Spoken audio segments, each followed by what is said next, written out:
Ya, shalom saudara-saudara dikasih dalam nama Yesus Kristus. Hari ini kita akan memulai ibadah kita. Kita akan menikmati ibadah bersama siswa dan harapannya kita diberkati oleh Tuhan lewat ibadah hari ini. Nah, kita akan mendengar firman Tuhan, tapi terlebih dahulu mari kita mendengarkan satu pujian yang kiranya boleh memberkati kita, menuntun kita masuk ke dalam firman Tuhan yang sebentar akan kita renungkan.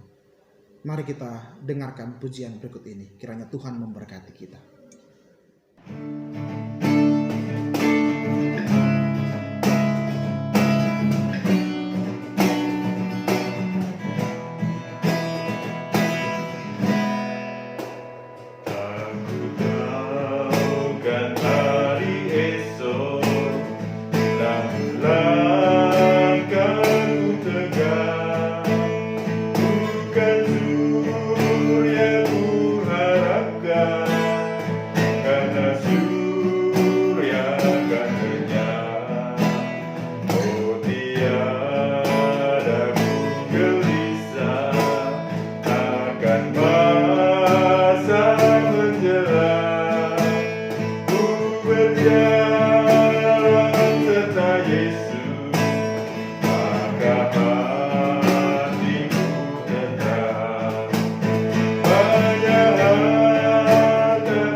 Ya, shalom saudara-saudara yang dikasihi dalam nama Yesus Kristus. Sebelum kita merenungkan firman Tuhan pada pagi hari ini, mari kita berdoa. Tuhan Yesus, berilah hikmat kepada kami di dalam ibadah pagi ini untuk semakin mengenal Tuhan di masa muda kami lewat firman Tuhan yang menjadi dasar.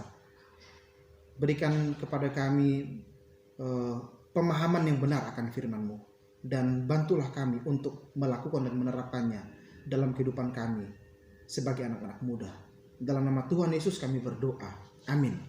Nah, saudaraku, pada kesempatan di pagi hari ini saya memberikan sebuah topik perenungan bagi kita, yaitu berbicara tentang menentukan harapan masa depan atau menentukan cita-cita. Ada satu bagian firman Tuhan yang begitu baik sekali dituliskan berbicara tentang bagaimana kita menggumulkan masa depan ini, yang tertulis dalam Yeremia 29 ayat 11 yang berbunyi demikian. Sebab aku ini mengetahui rancangan-rancangan apa yang ada padaku mengenai kamu. Demikianlah firman Tuhan, yaitu rancangan damai sejahtera dan bukan rancangan kecelakaan, untuk memberikan kepadamu hari depan yang penuh harapan. Saudaraku, apa yang terlintas di benakmu saat memikirkan masa depan? Bagi banyak orang, masa depan berarti sebuah rangkaian peluang yang tanpa batas. Harapan-harapan yang besar, mimpi-mimpi untuk diraih, dan cita-cita untuk diwujudkan. Banyak yang percaya bahwa masa depan yang cerah bisa dicapai jika kita memiliki sarana yang tepat seperti uang, kualifikasi akademik, kemampuan pribadi, dan juga yang lain. Ya, orang pun rela menginvestasikan semua waktu dan tenaga mereka untuk memiliki semua itu, dengan harapan bisa memastikan masa depan yang cerah. Nah, sebuah usaha yang masuk akal, bukan? Nah, saudara, dalam perenungan kita di hari ini, saya ingin berbagi sedikit tips bagaimana cara kita di dalam menentukan masa depan atau cita-cita berdasarkan apa kata firman Tuhan. Oke, kita langsung. Yang pertama, saya ingin berbicara mengenai disiplin rohani. Bagaimana kita mendalami disiplin rohani hingga Roh Kudus memperbarui akal budi kita, memperbarui kehidupan kita. Nah, disiplin rohani yang saya maksud di sini adalah berbicara tentang doa dan merenungkan firman Tuhan, isi Alkitab. Nah, ini adalah dua disiplin yang paling mendasar, yang melalui disiplin ini kita dapat mengenal identitas Tuhan yang memiliki kedaulatan atas hidup kita. Melalui perjumpaan dengan Allah setiap harinya, kita memberikan setiap bagian-bagian diri kita, setiap intinya, ya, untuk diperiksa, diajar, dikoreksi oleh Roh Kudus lewat firman-Nya, sehingga akal budi kita nih diperbarui. Ya, itu kata Roma 12 ayat 2 yang ditulis oleh Paulus. Kita tidak lagi ingin menjadi serupa dengan dunia.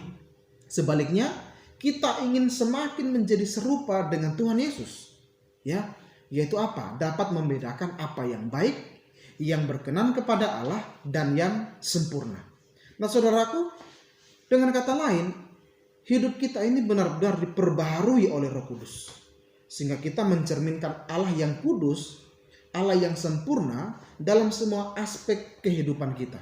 Termasuk juga dalam aspek apa? Bagaimana kita mengambil keputusan.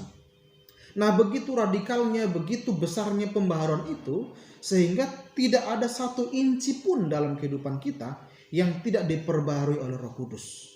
Nah, saudaraku, menjadi pertanyaannya, mengapa langkah ini begitu penting? Ya, langkah disiplin rohani, membaca Alkitab dan berdoa. Kenapa langkah ini penting?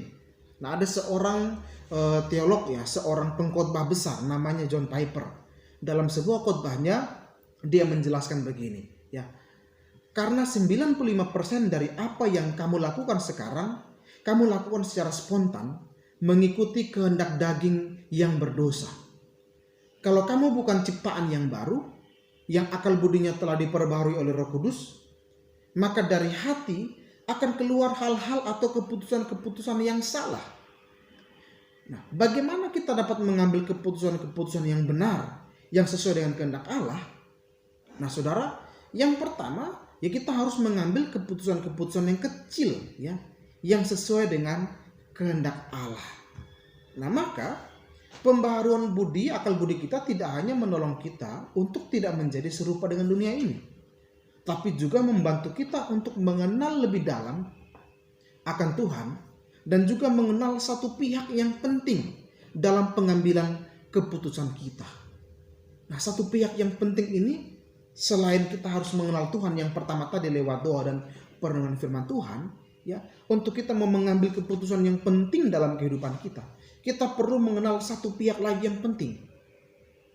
Pihak apa itu? Bagian apa yang perlu kita kenal itu? Ini yang kedua. Kita harus mengenal diri kita sendiri. Nah, saudara-saudara, dalam kita merenungkan berbagai macam bagian daripada kehendak Tuhan, ya, kita mencoba belajar untuk memahami Tuhan. Nah, maka kita harus tahu bahwa keputusan-keputusan yang berhubungan dengan itu sedikit banyak didominasi oleh hal-hal yang bersifat pribadi. Ya, di satu sisi Tuhan sudah memberikan kepada kita nih panduan umum terhadap keputusan yang harus kita ambil, ya, yaitu apa yang baik, yang berkenan kepada Allah, dan yang sempurna yang sudah kita renungkan tadi, ya.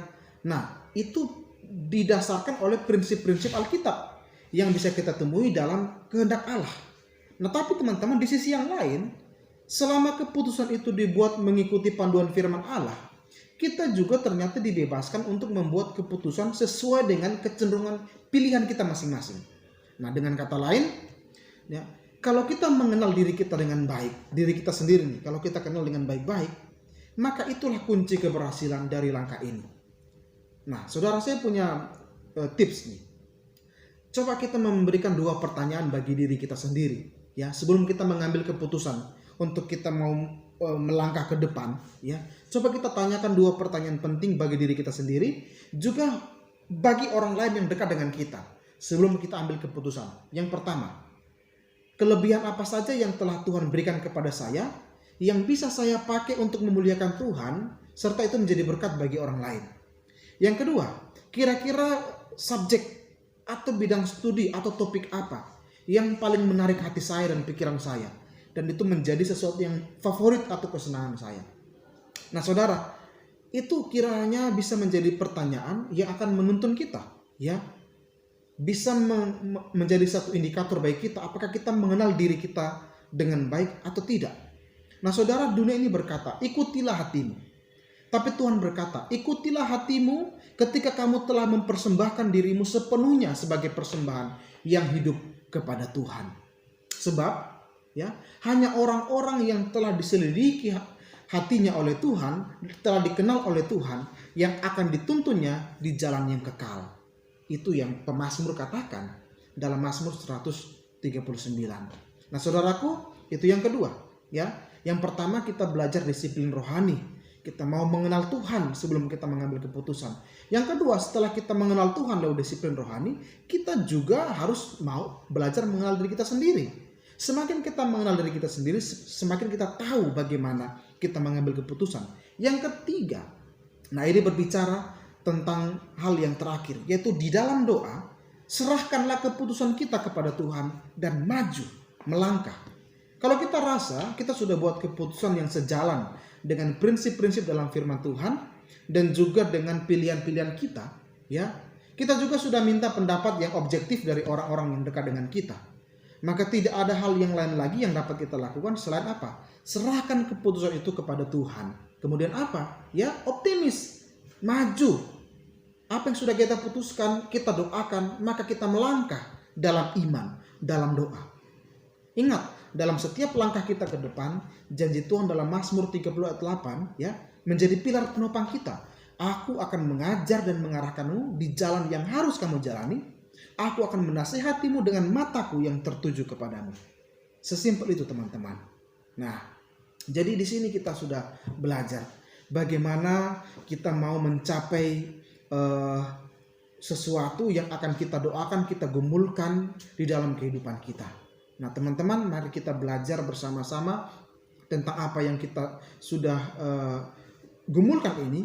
Kiranya kita bisa mendapatkan masa depan kita yang sudah kita gumulkan itu, kita bisa gapai itu, kita bisa tempuh itu dengan betul-betul. Yang pertama tadi, kita mengenal Tuhan, ya. Dengan kita mengenal Tuhan, kita akan tahu apa yang menjadi kehendak Tuhan. Yang kedua, kita mengenal diri kita sendiri, ya. Semakin kita kenal diri kita sendiri, semakin kita tahu bagaimana kita dapat mencapai masa depan kita.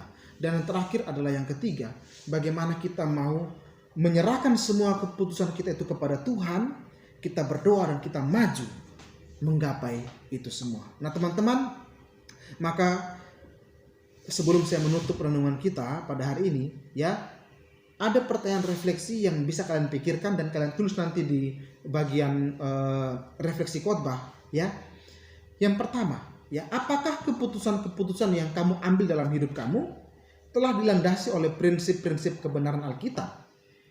Yang kedua, apakah kamu telah mengenal dirimu sendiri sehingga kamu mengetahui dengan jelas pilihan-pilihan yang akan kamu capai mengenai kehidupan kamu di masa depan? Yang ketiga, sudahkah kamu menyerahkan segala keputusan yang kamu buat kepada Tuhan dalam doa?